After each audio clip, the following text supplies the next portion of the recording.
Hello दोस्तों, आप सभी का स्वागत है मेरे यूट्यूब चैनल पे। आज हम पढ़ने जा रहे हैं बीएसटी के फंक्शन ऑफ मैनेजमेंट के पार्ट्स। पहला प्लानिंग मैंने फर्स्ट वीडियो में बता दिया था आप सभी को। ऑर्गेनाइजिंग, स्टाफिंग, डायरेक्टिंग, कंट्रोलिंग आज ख़त्म कर देंगे, ठीक। तो सबसे फर्स्ट क्या है? Organising. It refers to harmonious adjustment of various part to achieve common objective. मतलब वो ऐसा सामंजस्यपूर्ण समायोजन है जिसके द्वारा हम अपना कॉमन साधारण उद्देश्य को भी अचीव कर सकते हैं। ऑर्गेनाइजिंग मतलब ऑर्गेनाइजिंग नेम ही से पता चला कि ऑर्गेनाइज वे में हम लोग प्लानिंग में क्या क्या सोचे थे कि मान लो आपको घर बनाना हो, ठीक। तो सोचोगे यहाँ पे किचन हो, यहाँ पे बाथरूम हो, ऐसा नहीं ना होगा। सोचे थे प्लानिंग में, ठीक। लेकिन प्लानिंग में लिख भी लिए थे कि यहाँ पे ये होगा। लेकिन घर बनाने के लिए इंजीनियर की ज़रूरत है। इंजीनियर लेआउट तैयार करेंगे कि यहाँ पे बाथरूम रखेगा, यहाँ पे पिलर रखेगा, गाड़िएगा तो अर्थक्वेक होगा तो आपका बिल्डिंग नहीं टूटेगा। ओके, तो ये ऑर्गेनाइजिंग वे में होता है। दोस्तों ये तो मात्र एग्जाम्पल था। तो दोस्तों ऑर्गेनाइजिंग बस ये डिफाइन करता है relationship among various post last में, ठीक। रिलेशनशिप डिफाइन करता है, ठीक। ऑर्गेनाइज वे में हो इसलिए स्मॉल स्मॉल जॉब को डिवाइड करके बांट देता है। ऑर्गेनाइज वे में हो सब काम, ठीक। अब आते हैं ऑर्गेनाइजिंग के स्टेप्स। ऑर्गेनाइजिंग के 4 स्टेप होते हैं। Identification and division of work, departmentalisation, assignment of duties, establishing reporting relations. तो इनको याद कैसे करते हैं, यही तो मैं आज ट्रिक बताने वाला हूँ। आइडिया से आप याद कर सकते हो। आई से identification and division of work, D से डिपार्टमेंटलाइजेशन, ई पहले आ गया इस्टेब्लिशिंग रिपोर्टिंग रिलेशन, बट आपको थर्ड में लिखना होगा, ठीक। आइडिया से आप याद कर सकते हो। ए से क्या हो गया? Assignment of duties. तो दोस्तों फर्स्ट ऑफ ऑल हम लोग बात कर लेते हैं identification and division of work. मतलब पहचान के वर्क को डिवाइड कर देना है, ठीक। फर्स्ट क्या है स्टेप्स ऑर्गेनाइजिंग का? Identification and division of work. जैसे पहचान करके या जान करके उस वर्क को डिवाइड कर देना है। जैसे कि देखिए एक मोबाइल फ़ोन मैन्युफैक्चरिंग कंपनी है, ठीक। तो उसमें वर्क डिवाइड किया गया है, जैसे कि purchase of raw materials, purchase of manufacture parts, production, advertisement, sales, सब अलग अलग लोग करेंगे, ठीक। डिवीजन ऑफ वर्क हो गया, समझ गए। सारे वर्क को बांट दिया गया है, ठीक। Next one is departmentalisation. तो डिपार्टमेंटलाइजेशन में भी वर्क को डिवाइड कर दिया गया, मतलब सबको असाइंड कर दिया गया वर्क पर्टिकुलर डिपार्टमेंट को कि आप ये करोगे। जैसे कि परचेज डिपार्टमेंट परचेज करेंगे raw materials, production department production करेंगे, मार्केटिंग डिपार्टमेंट मार्केटिंग करेंगे, फाइनेंस डिपार्टमेंट फाइनेंस अरेंज करेंगे, ओके। और पर्सनल डिपार्टमेंट हो गया, ठीक। Next one is assignment of duties. जो वर्क जिसको दिया गया है और रिस्पॉन्सिबिलिटी भी दे दिया जाता है, पोस्ट डिसाइड किया जाता है ताकि वो उसी वर्क के लिए असाइनमेंट रहे। असाइनमेंट ऑफ ड्यूटीज मतलब उसी वर्क के लिए रहे। जैसे कि एडवर्टाइजमेंट मैनेजर है, सिर्फ वही एडवर्टाइजमेंट का काम करेगा, दूसरा वर्क नहीं करेगा, ठीक। सेल्स मैनेजर है, सेल्स ही का काम करेगा, okay. Next one is establishing reporting relations. मतलब जो वर्क असाइनमेंट हो गया है उसको रिपोर्टिंग रिलेशंस मतलब सुपीरियर अपने सबऑर्डिनेट को अथॉरिटी दे सकता है, रिस्पॉन्सिबिलिटी दे सकता है और अकाउंटेबल भी होगा, जिम्मेदार भी होगा, समझ गए। तो दोस्तों प्लानिंग हो गया, ऑर्गेनाइजिंग हो गया। अब स्टाफिंग की बात करते हैं। स्टाफिंग मतलब क्या हो गया? It refers to filing and keeping fill the post with people. मतलब समझे, ये ऐसा साधन है जिसके द्वारा हम लोग मतलब पोस्ट वैकेंट पोस्ट को भरते हैं। कम्पिटिटेंट पर्सन को और क्वालिफाइड पर्सन को इसके अंदर डालते हैं, स्टाफिंग करते हैं। मतलब पोस्ट जो खाली रहता है ना उसके द्वारा भरते हैं, एक अच्छे लायक जिम्मेदार को उसके हिसाब से उसके भरते हैं। स्टाफिंग के स्टेप्स के बारे में बात करते हैं। तो स्टाफिंग के स्टेप्स होते हैं 8। पहला क्या है? Estimating man power requirement. मतलब कितने आदमियों की ज़रूरत है उस पोस्ट के लिए, ठीक। हर साल 10 आदमी रिटायरमेंट होते हैं, ठीक। उसके जगह पे वैकेंट पोस्ट भरते हैं न्यू, ठीक। फिर रिक्वायरमेंट कितने पर्सन के हैं, मतलब हम लोग कैसे फिलअप करवाएं न्यू पर्सन सबको वैकेंट पोस्ट को के लिए। तो दोस्तों एस्टिमेटिंग मैन पावर रिक्वायरमेंट मतलब हर साल रेजिग्नेशन होता है, डिसमिसल्स होता है, रिटायरमेंट होता है, उसी हिसाब से पोस्ट खाली होता है। तो हर साल मैन पावर रिक्वायरमेंट मतलब कितने लोगों की ज़रूरत है उस पोस्ट को भरने के लिए, ठीक। Second one is recruitment. मतलब एफर्ट लाया जाता है जिससे अट्रैक्ट हो मोर एंड मोर पीपल वो फॉर्म भरने के लिए। जॉब वैकेंट पोस्ट खाली हुआ ना रेजिग्नेशन सबके बाद, तो वो फॉर्म भरने के लिए, ठीक। इसके बाद बात करते हैं सिलेक्शन की। सिलेक्शन में कम्पिटेंट एप्लीकेशन होते हैं, उसमें सेलेक्ट होते हैं लार्ज नंबर में से पीपल, एग्जामिनेशन देते हैं, ठीक। माइंड में ये रखना रहता है कि एबिलिटी के हिसाब से एप्लीकेंट का नेचर ऑफ वर्क जैसा है उस हिसाब से सेलेक्ट करेंगे जिसके जो क्वालिफाई करेगा। Okay, next one is placement and orientation. मतलब जब सिलेक्शन हो जाएगा तब उन ज्वाइन कर लेंगे अपने पोस्ट पे, ठीक। सेलेक्ट ज्वाइन कर लेंगे, उसके बाद क्या बोलते हैं ओरिएंटेशन। मतलब क्या हो गया ओरिएंटेशन, मतलब उनको पूरा बता दिया जाता है कंपनी के बारे में, कौन सबऑर्डिनेट है, कौन सुपीरियर, मतलब कौन आपसे बड़ा, कौन आपको क्या बोलेगा, आपका क्या काम है, वो ओरिएंटेशन में समझा दिया जाता है कंपनी को। प्लेसमेंट में क्या हो गया, आपको वहाँ पे दे दिया पोस्ट, ज्वाइन कर लीजिएगा आप, प्लेसमेंट हो गया कि आपका पटना में इस पोस्ट पे आपका सिलेक्शन हो गया। Okay, next one is training and development.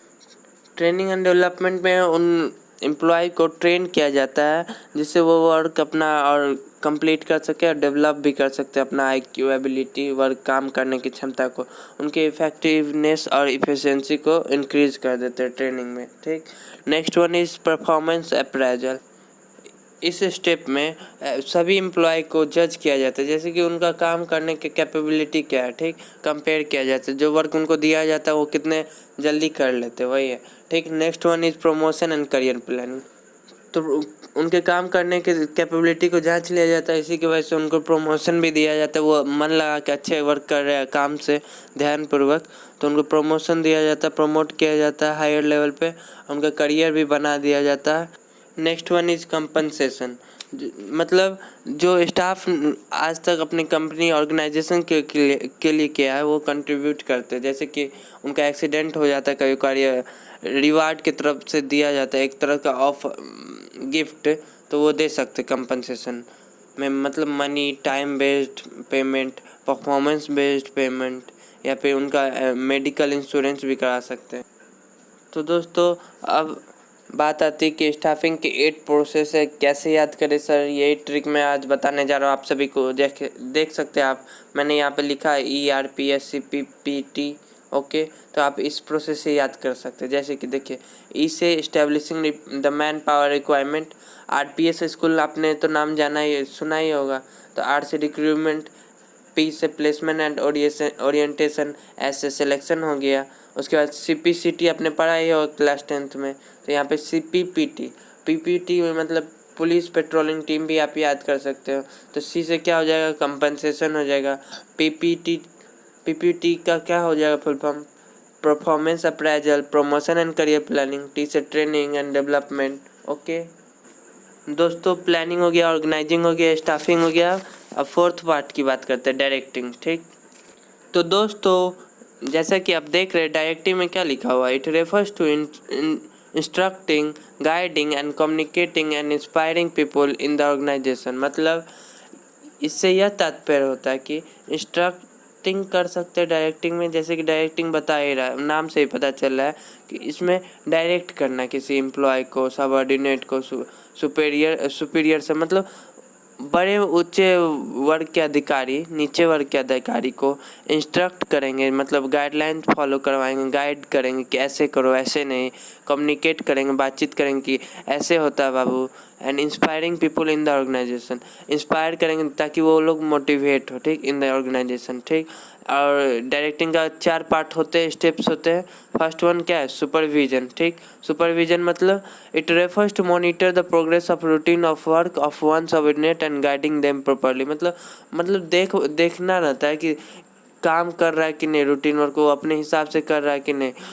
एक सुपीरियर अपने वन सबऑर्डिनेट को गाइड कर सकते हैं आराम से प्रॉपर्ली, ताकि वो अपना वर्क कंप्लीट कर सके। सुपरविजन मतलब उनको देखते रहना कि वर्क कंप्लीट हो रहा है नहीं कंपनी का। Okay, next one is communication, it refers to an art of transferring fact, ideas, feelings etc from one person to another and making him understand them. मतलब इससे यह तात्पर्य होता है कि एक दूसरे का ट्रांसफ़र करे एक्ट, आइडियाज़, फीलिंग, मतलब अपने सोच विचार, जिससे कंपनी का प्रॉफिट हो। ये नहीं कि अपने मन से कर दिए कंपनी लॉस में जा रहा है। सबको एक दूसरे से बातचीत करना चाहिए कि कंपनी के लिए क्या प्रॉफिट है। ओके, तो कम्युनिकेशन करेंगे तो कंपनी का प्रॉफिट होगा आपस में बातचीत करके, ठीक।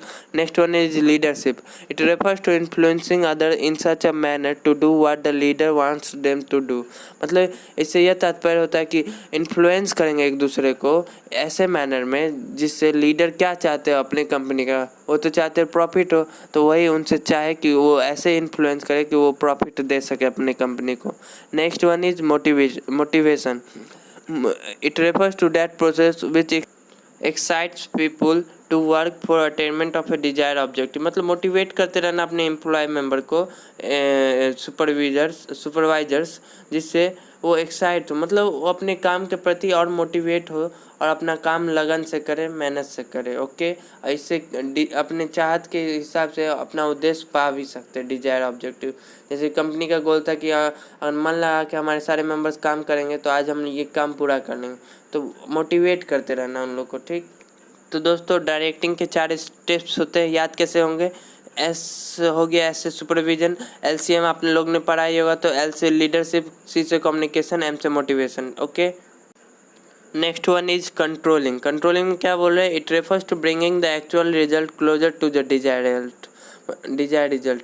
मतलब एक्चुअल रिजल्ट जो आप चाहते थे वो आपको पास ले आएंगे डिजायर रिजल्ट। जैसे आपने सोचा था कि 10th में 95% लाना है बोर्ड में, ठीक, तो डेली आप 2 घंटा पढ़ते थे, ठीक, और आप अपने ऊपर कंट्रोल नहीं रखोगे, ऐसे नहीं कि टीवी देखने लगोगे, आज 1 ही घंटा पढ़े, तो ये आपको क्लोजर टू डिजायर रिजल्ट नहीं लाएगा। मतलब आपकी चाहत के साथ आप 4 घंटा डेली आप पढ़ोगे, तभी आप ऑब्जेक्टिव पूरा कर पाओगे, अपने ऊपर कंट्रोल रखोगे तो, ठीक। अब इसके स्टेप्स के बारे में बात करते हैं। फर्स्ट क्या है? Setting performance standard, measurement of actual performance, comparison of actual performance with standard, analysing deviation, taking corrective answer. तो इसको आपको याद कैसे कर सकते हो? टीचर जी ने स्कैम किया था, स्कैम मतलब घोटाला, और ये आपको रो में जैसे है बुक में वैसे ही आपको लिखना होगा। ओके, टी स्कैम से आप याद कर लोगे। जैसा आपने परफॉर्मेंस स्टैंडर्ड किया था, मतलब सोचा था, मेजर करोगे आप अपना एक्चुअल परफॉर्मेंस कैसे दे रहे हो, आप कंपैरिजन करोगे, फिर एनालाइज करोगे, फिर अपना करेक्टिव एक्शन ले सकते हो। थैंक यू, धन्यवाद।